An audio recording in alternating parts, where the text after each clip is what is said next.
And good morning, everybody. I want to thank all the witnesses for being here. I got to say, I've been on the committee now for 14 years, and this year's assessment is clearly one of the most complicated and challenging in my tenure on the committee. And I want to get into that in a moment, but I want to first of all address the recent story that has broken in the news.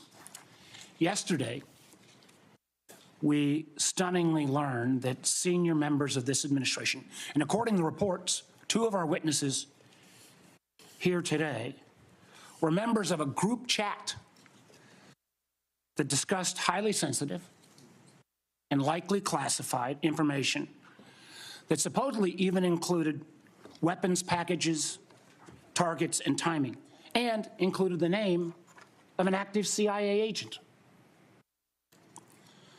Putting aside for a moment that classified information should never be discussed over an unclassified system, it's also just mind-boggling to me that all these senior folks were on this line and nobody bothered to even check Security Hygiene 101.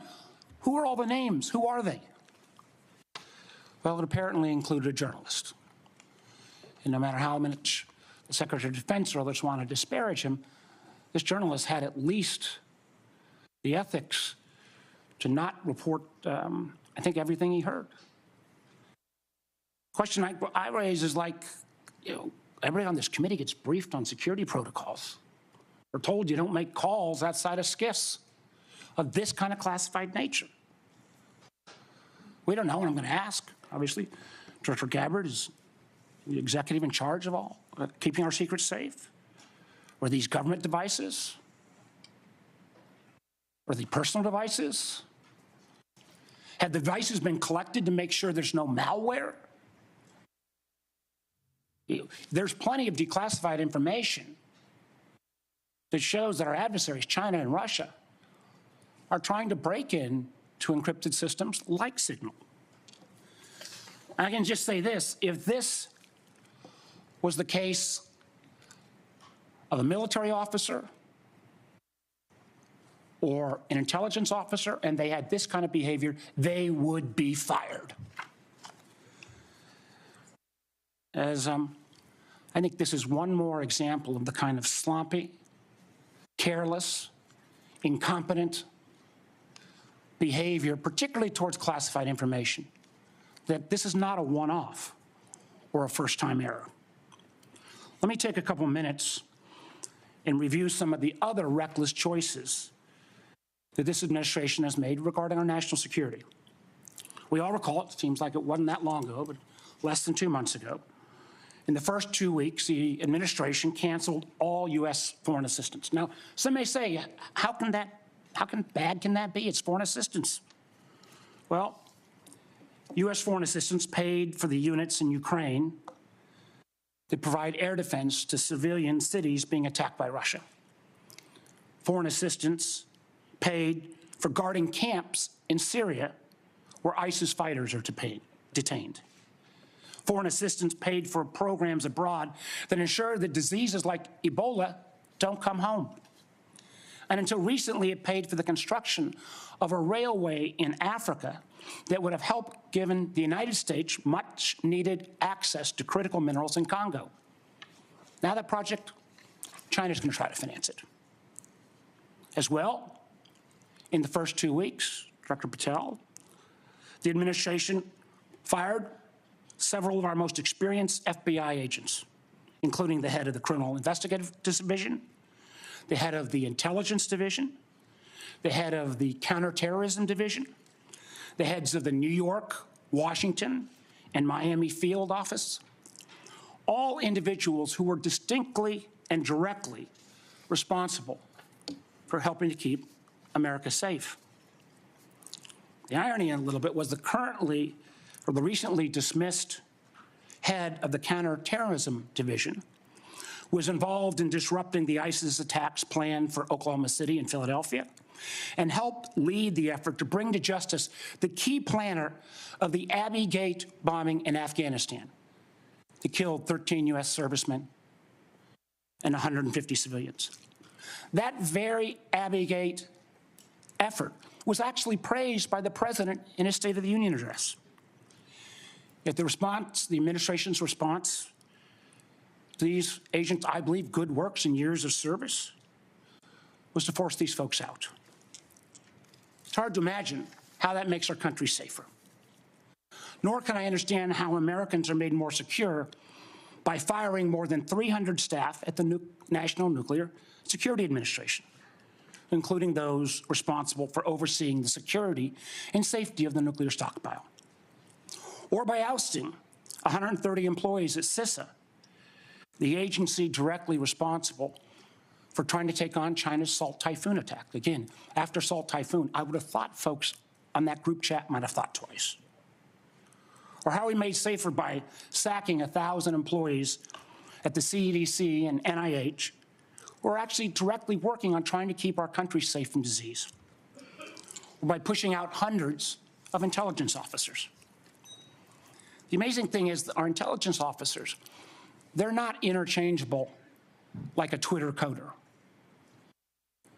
These intelligence officers, our country makes $20,000 to $40,000 of an investment just in getting a security clearance. Literally goes into six figures when you take the training involved. Can anyone tell how firing probationary individuals without any consideration for merit or expertise is an efficient use of taxpayer dollars? And just to make clear that yesterday's story in The Atlantic was not this rookie one-off, it's a pattern. I want to acknowledge Director Radcliffe was not here in his position when this took place. But again, earlier in the administration, when a non-classified network was used, thereby exposing literally hundreds of CIA officers' identities, those folks can't go into the field now. How does that make our government more efficient? You know, again, this pattern of an amazing cavalier attitude towards classified information is reckless, sloppy, and stunning. And perhaps what troubles me most is the way the administration has decided that we can take on all of our problems by ourselves without any needs for friends or allies. I agree that we've got to put America's priorities first, but America first cannot mean America alone. The intelligence we gather to keep Americans safe depends on a lot of allies around the world who have access to sources we don't have. That sharing of information saves lives, and it's not hypothetical. We all remember, because it was declassified last year when Austria worked with our community to make sure to expose a plot against Taylor Swift in Vienna. That could have killed literally hundreds of individuals.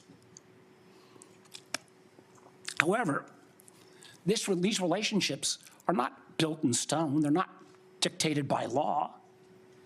Things like the Five Eyes are based on trust, built on decades. But so often that trust is now breaking literally overnight. Yet suddenly, and for no reason that I can understand, the United States is starting to act like our adversaries are our friends. Voting in the UN with Russia, Belarus, and North Korea. That's a rogues gallery if I've ever heard of them. Treating our allies like adversaries, whether it's threats to take over Greenland or over the Panama Canal, destructive trade war with Canada, or literally threatening to kick Canada out of the Five Eyes.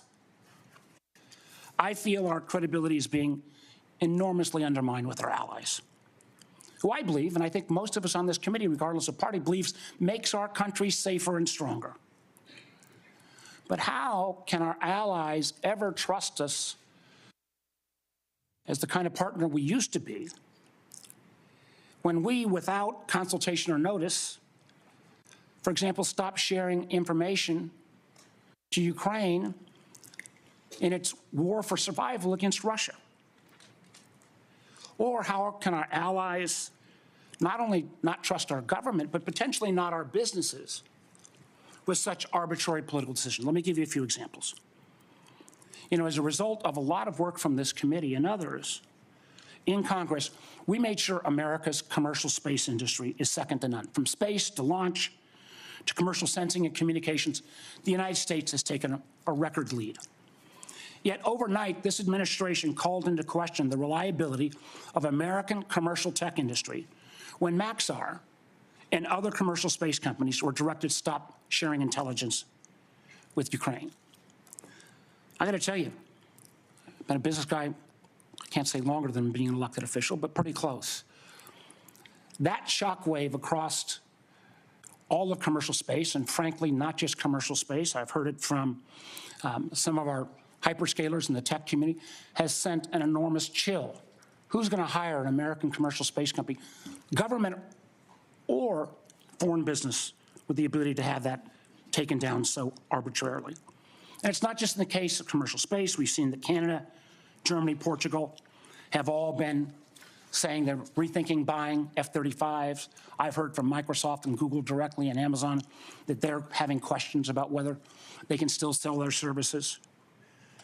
We've also seen foreign adversaries and friends take advantage of this rift in our national security areas and our scientists. Germany has already put out ads trying to attract some of our best scientists who've been rifted. And the Chinese intelligence agencies are posting on social media sites in the hopes of luring individuals with that national security clearance who've been pushed out, perhaps arbitrarily, to come into their service. So no, the Signal fiasco is not a one-off. It is unfortunately a pattern we're seeing too often repeated. I fear that we feel the erosion of trust from our workplace, from our companies, and from our allies and partners can't be put back in the bottle overnight. Make no mistake, these actions make America less safe. Thank you, Mr. Chairman.